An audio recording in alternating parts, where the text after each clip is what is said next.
In eccentrically loaded footings, load transmitted from the column to footing act eccentrically with respect to the centroid of the footing base.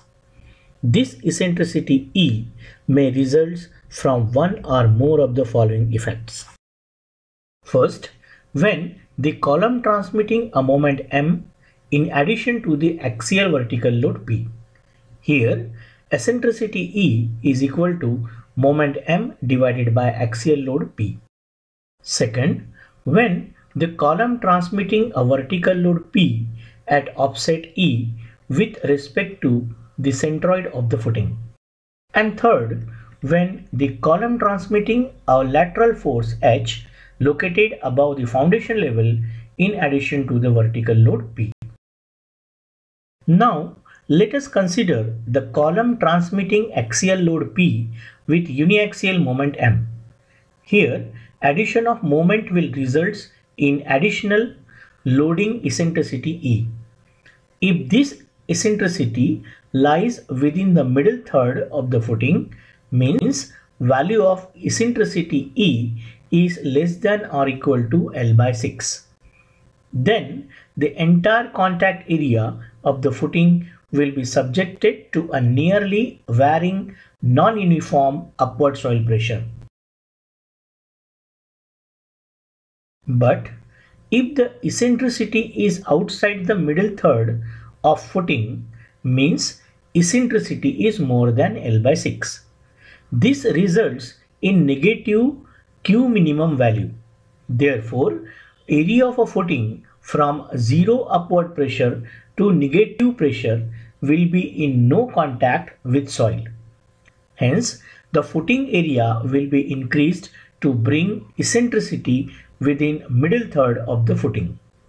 It may be noted that highly non-uniform base pressures, especially under sustained eccentric loads, may result in possible tilting of the footing. Hence, proportioning of the footing base should be such as to make the upward pressure as uniform as possible.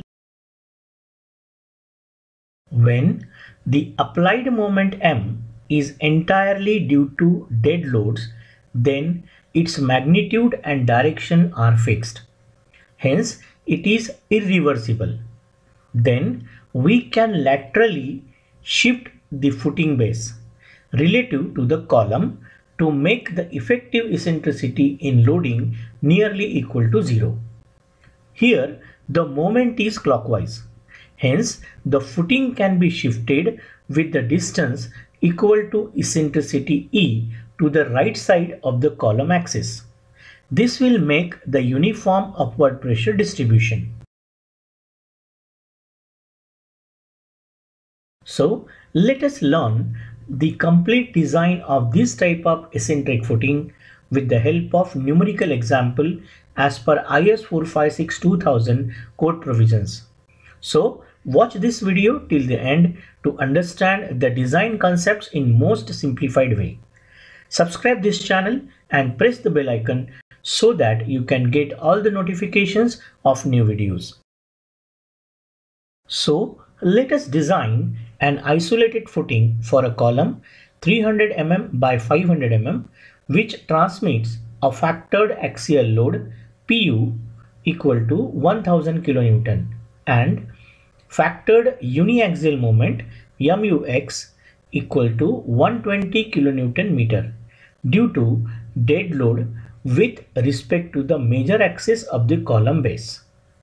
Here, as the moment is due to dead load, the magnitude and the direction is nearly fixed. Hence, it is irreversible moment. The safe bearing capacity of soil at site is 200 kN per meter square. The grade of concrete is M20 and grade of steel is Fe415. Now, let us start with the solution. The footing will be designed for the total factored load which includes the self-weight of the footing also. So, assume the self-weight of the footing equal to 10% of the factored axial load.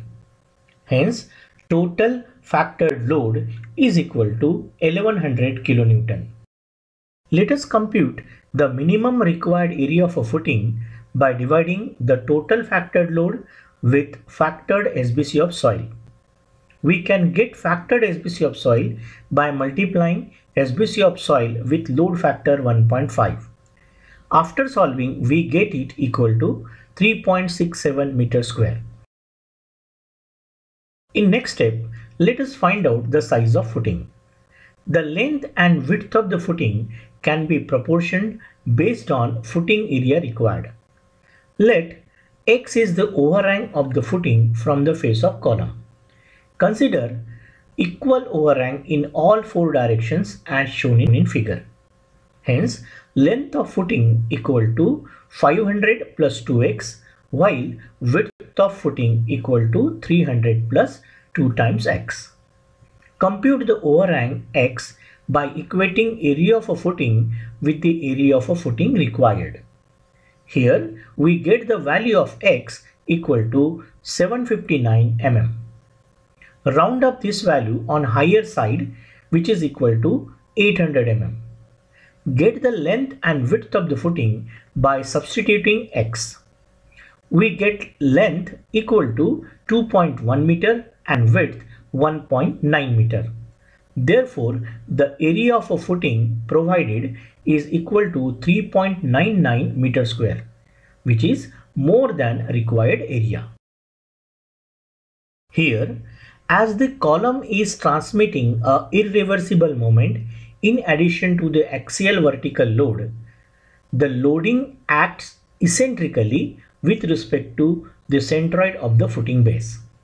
The eccentricity E is equal to moment divided by axial load.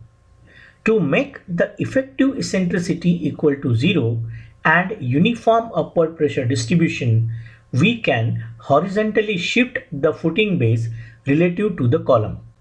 Here, moment is clockwise. Hence, the footing can be shifted with the distance equal to eccentricity E to the right side of the column axis. So, let us shift the footing base relative to the column.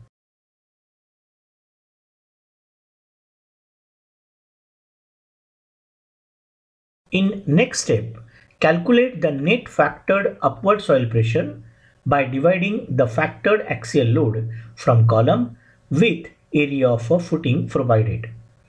After solving, we get the net factored upward soil pressure equal to 250.6 kN per meter square. This should be less than factored SBC of soil. In next step, compute the bending moment acting on the footing due to upward soil pressure. As per IS code, the maximum moment should be computed at the face of the column for the footing supporting a concrete column. So, let us consider the critical section YY for the bending moment about short face, that is width of the column, and the section XX for the bending moment about longer face, that is depth of the column. So, let us calculate the bending moment about the short face of the column, that is YY section. The moment due to factored net upward pressure acting over the entire area of the footing on one side of the YY section plane will be calculated as shown in the figure. So, MUYY is equal to the half into QU into L square, where L is 0.92 meter. After solving, we get MUYY equal to 201.5 kilonewton meter. Next, calculate the bending moment about the long face of the column, that is XX section. Compute the moment due to factored net upward pressure acting over the entire area of the footing on one side of the XX section plane as shown in the figure. Computation of MUX is similar to MUYY, which is earlier discussed. After solving, we get the value of MUXX equal to 168.4 kilonewton meter. Depth of footing will be decided based on bending moment, one-way shear and two-way shear criteria. Let us calculate the depth based on bending moment criteria. The depth will be computed by using the equation given in clause G 1.1 of IS 456-2000. There are two values of bending moment about short and long column face. Select the maximum value MUYY equal to 201.5 kN meter to calculate the depth. Select XUmax by D equal to 0.48 for Fe415 steel as per the clause 38.1. As the maximum bending moment is about YY section, the value of a small b should be equal to dimension of footing parallel to YY section, which is equal to 1.9 meter. After putting all the values in the equation and solving, we get the depth of footing equal to 196 mm. Next, let us compute the depth of footing based on one-way shear consideration. As per IS code, the critical section for the one-way shear is at a distance of effective depth of the footing from the face of column.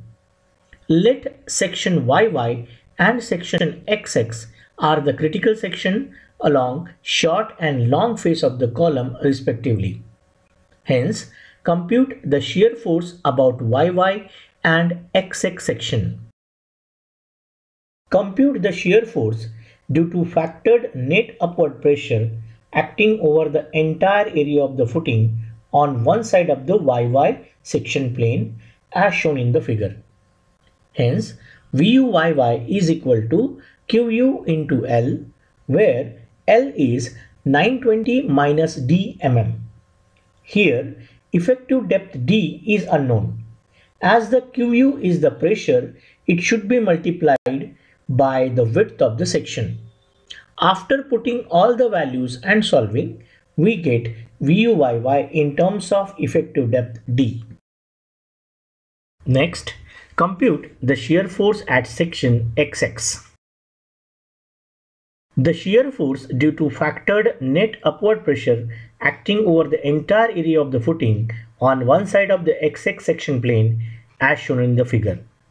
Computation of VUXX is similar to VUYY, which is earlier discussed. Next, compute the shear strength tau c. As the reinforcement area is unknown at this stage, assume nominal percentage of the steel equal to 0.15% of the gross cross-sectional area of the footing. Referring table 19 of IS code for M20 grade of concrete and 0.15% steel, the value of tau c is equal to 0.28 Newton per mm square. To be safe in shear, the shear strength tau c should be equal or more than shear stress tau v. Hence, to get the unknown effective depth D, equate the shear strength to shear stress. Here, let us use VUYY first. After putting all the values and solving, we get the effective depth of footing equal to 434 mm, which is more than the depth from the bending moment criteria. Next, use VUXX. After putting all the values and solving, we get the effective depth of footing equal to 378 mm, which is less than depth from VUYY. Hence, the maximum depth 434 mm will be used in remaining calculations. Now, let us check the adequacy of this effective depth for two-way or punching shear criteria. As per IS code, the critical section for two-way shear is at distance D by 2 from the periphery of the column. Hence, the two-way shear action is along ABCD as shown in figure. The shear force due to factored net upward pressure is acting over the entire outside area of the footing other than area of a critical section ABCD as shown in figure by hatching.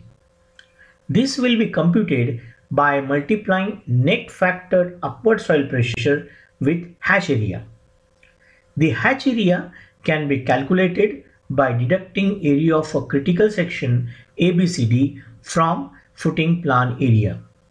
By putting the factored soil pressure in Newton per mm square and hatched area in mm square, we get shear force equal to 827.98 into 10 to the power 3 Newton. Compute the shear stress tau V by dividing the shear force with cross-sectional area. The cross-sectional area is the multiplication of perimeter of critical section ABCD with effective depth. The perimeter of critical section is 3336 mm, while depth is 434 mm. After solving, we get the two-way shear stress equal to 0.57 Newton per mm square. As per clause 31.6.3, the calculated two-way shear stress at the critical section shall not exceed Ks into tau c. The Ks equal to 0.5 plus beta c, where beta c is a ratio of short side to long side of the column. We get the Ks equal to 1.1, but Ks should be less than or equal to 1. Hence, consider Ks equal to 1. Next, tau c is equal to 0.25 into under root of FCK, which we get 1.118 Newton per mm square.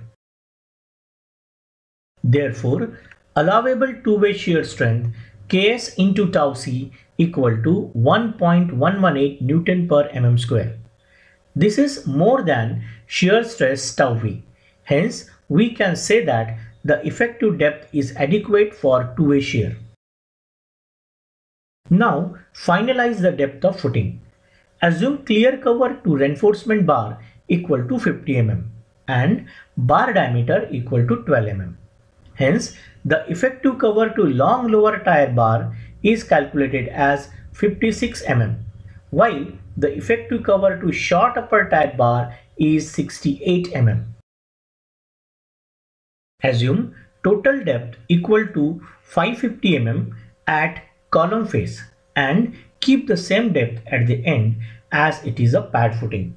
So, effective depth for long lower tire bar is 494 mm and for short upper tire bar it is 482 mm. After getting the depth of footing, let us compute reinforcement in this step.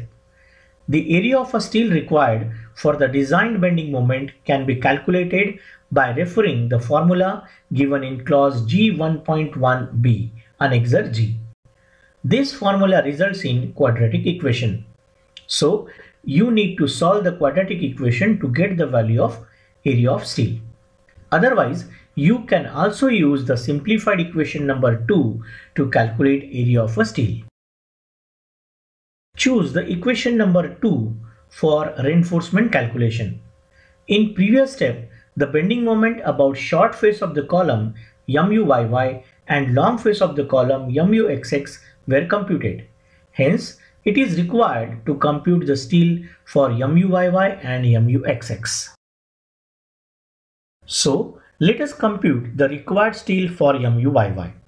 In the equation, value B is equal to footing dimension parallel to section YY, while effective depth D equals to 494 mm for long lower tire bars. After putting all the values and solving, we get the area of a steel equal to 1160 mm square. As per IS code, the minimum reinforcement and spacing of the bar required are same as slab. Hence, the minimum reinforcement for Fe415 bar is 0.12% of gross cross-sectional area. Here, the calculated percentage steel is less than 0.12%. Therefore, consider the area of a steel for MUYY equal to 0.12%, which is equal to 0.1254 mm square. Next, compute the required steel for MUXX. In the equation, value B is equal to footing dimension parallel to section XX, while effective depth D equals to 482 mm for short upper tire bars.